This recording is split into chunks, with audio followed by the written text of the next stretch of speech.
कटल bone powder खिलाता हूँ, मोरिंगा खिलाता हूँ, इन सब में कैल्शियम है, मैं अपने बर्ड का कैल्शियम पूरा कर रहा हूँ। बट नहीं, आप अपने बर्ड का कैल्शियम पूरा नहीं कर रहे। ऐसे तो मेरे हर केज, बर्ड के केज के अंदर कटल बोन लगा हुआ है, मैं हर बर्ड को हर आए दिन एग शेल ऐसे ही दे देता हूँ या सॉफ्ट फूड के अंदर डाल के दे देता हूँ। तो इससे मेरे बर्ड का जो है वो कैल्शियम लेवल पूरा नहीं हो रहा, वो एक मेंटेनेंस के लिए ठीक है। मगर जहाँ बात आती है ओवर ब्रीडिंग की, ओवर क्लेचेस की, और ऑब्वियसली जब हम बर्ड की म्यूटेशंस की तरफ जाते हैं तो म्यूटेशंस वीक होती हैं। वाइल्ड बर्ड की बात अलग होती है, म्यूटेशंस की बात अलग होती है। तो उन सब के लिए हमें यूज़ करने पड़ते हैं कैल्शियम सप्लीमेंट्स के तौर पे। अभी आप लोग मेरे सामने देख रहे हैं अलग अलग कंपनी के मैंने अपनी टेबल के ऊपर कैल्शियम्स रखे हुए हैं, ठीक है, अलग अलग कंट्री, अलग अलग कंपनीज़ के, और सब के अलग अलग डोजेज हैं। अभी मैं आप लोगों को 1 बाय 1 बताता हूँ कि कौन सा कैल्शियम किस तरह यूज़ होता है और इसका क्या तरीक़ेकार है। वीडियो के एंड में हम ये डिस्कस करेंगे कि अगर हमारा बर्ड एग बाइंडिंग पे आ जाए तो उसका क्या हल है, या मे बी पॉसिबल इसका दूसरा पार्ट होगा।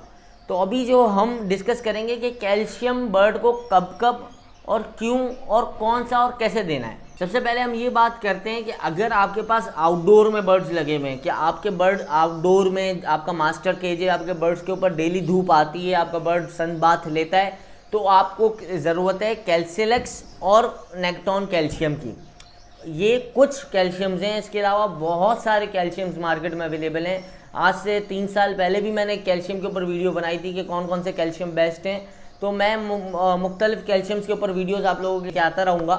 तो सबसे पहले जो है ये आ गया नेक्टॉन का कैल्शियम, ये आ गया कैल्सिलेक्स। इन दोनों के अंदर D3 नहीं है, ठीक है। जब तक बॉडी के अंदर बर्ड की D3 नहीं जाएगा तब तक उसकी बॉडी कैल्शियम को ऑब्जर्व नहीं करेगी, ठीक है। तो D3 ज़रूरी है। अब कुछ कैल्शियम्स ऐसे होते हैं जिनके अंदर ऑलरेडी D3 मिला हुआ होता है, इनमें D3 नहीं है। अगर आपका बर्ड आउटडोर में, आप इसको यूज़ करें। अगर आपका बर्ड ऑन ब्रीडिंग है, वीक में आप इसको अपने बर्ड को दें 3 से 4 बार ये, या 3 से 4 बार ये। इंशाल्लाह आपके पास जो है ना, आपका बर्ड प्रॉपर तरीके से ब्रीड करता रहेगा, और जो है वो आपको इशू फेस करना नहीं पड़ेगा एग बाइंडिंग का, या और भी बहुत सारे जो है डेफिशिएंसीज़ की, कैल्शियम की डेफिशिएंसीज़ की वजह से बहुत सारे मसले मसाइल पैदा होते हैं। मगर अभी हम बात कर रहे हैं एग बाइंडिंग की, तो एग बाइंडिंग का इशू आपके पास नहीं आएगा अगर आपके बर्ड्स आउटडोर में। अब हम बात करते हैं मेरे बर्ड्स इंडोर के अंदर हैं। जैसे आप लोग देखते हैं मेरे बर्ड्स एक रूम के अंदर हैं, ऐसे बहुत सारे लोगों के सेटअप इंडोर में। तो इंडोर के अंदर यूज़ होता है कैल्शियम एविफॉर्म का, यूके कंपनी का, मियलिक का कैल्शियम, बहुत ज़्यादा पॉपुलर कैल्शियम है ये, ठीक है। CA-D3 मियलिक का, ये है जर्मनी का, और ये इसका इंस्टेंट रिज़ल्ट है कैल्सिबिट। मैं समझता हूँ इससे अच्छा कैल्शियम मैंने अभी तक नहीं देखा, ठीक है। इसके अंदर भी D3 है, इसके अंदर भी D3 है, इसके अंदर भी D3 है। 2 और कैल्शियम्स हैं मेरे अभी दिमाग में आए, मैं वो भी आप लोगों के सामने आप लोगों को दिखाता हूँ। अच्छा, तो दोस्तों अभी जो जितने भी कैल्शियम्स मेरे दिमाग में थे और जो मेरे सामने मेरे पास मौजूद थे वो सब मैंने डिस्प्ले कर दिए हैं। मैंने नेक्टॉन कैल्शियम और जो है कैल्सिलेक्स का आपको बता दिया। अच्छा, अगर आप लोगों के बर्ड्स इंडोर के अंदर भी है ना, तो भी आप ये दोनों कैल्शियम यूज़ कर सकते हैं, बस शर्त ये है कि आप विटामिन D3 यूज़ कर रहे हो। जैसे नेक्टॉन कंपनी के अंदर नेक्टॉन MS है, नेक्टॉन E, नेक्टॉन S, ठीक है, ये 4, और नेक्टॉन कैल्शियम, ये 4 एक कॉम्बिनेशन है, ठीक है। अब नेक्टॉन ES तो मल्टीविटामिन है, उसमें मैंने वीडियो बनाई थी, इसको करते हैं साइड में। नेक्टॉन MS जो है वो मिनरल्स हैं, ठीक है, उसके अंदर मिनरल्स और D3 है। अगर वो और ये मिक्स करके आप चलाते हैं तो आप अपने बर्ड्स को इंडोर में भी दे सकते हैं। अब मैं आप लोगों को एक बात बताऊँ, ये जितने कैल्शियम आप देख रहे हैं ना, ये सब मैं यूज़ कर चुका हूँ और यूज़ करता हूँ, ठीक है। मेरे पास सारे कैल्शियम थोड़े थोड़े पड़े होते हैं, मैं कभी कोई कैल्शियम यूज़ कर रहा होता हूँ, कभी कुछ लोगों को ये चीज़ समझ आएगी और कुछ को नहीं आएगी, तो मेरा तरीक़ेकार कुछ थोड़ा सा डिफरेंस है, ठीक है। अच्छा, अब कैल्सिलेक्स भी आप इस तरह यूज़ कर सकते हैं। अगर आप अपने बर्ड को किसी चीज़ के अंदर D3 प्रोवाइड कर रहे हैं तो आप ये इंडोर के अंदर भी यूज़ कर सकते हैं। ये दोनों हो गए, इसको करते हैं हम साइड में। इसके बाद कैल्शियम हमारे पास आते हैं ये 3। अब ये 2 कैल्शियम एक कंपनी के हैं और ये 2 कैल्शियम एक कंपनी के हैं और ये एक अलग कंपनी का है। अब अगर हम बात करते हैं सबसे सस्ता कैल्शियम, तो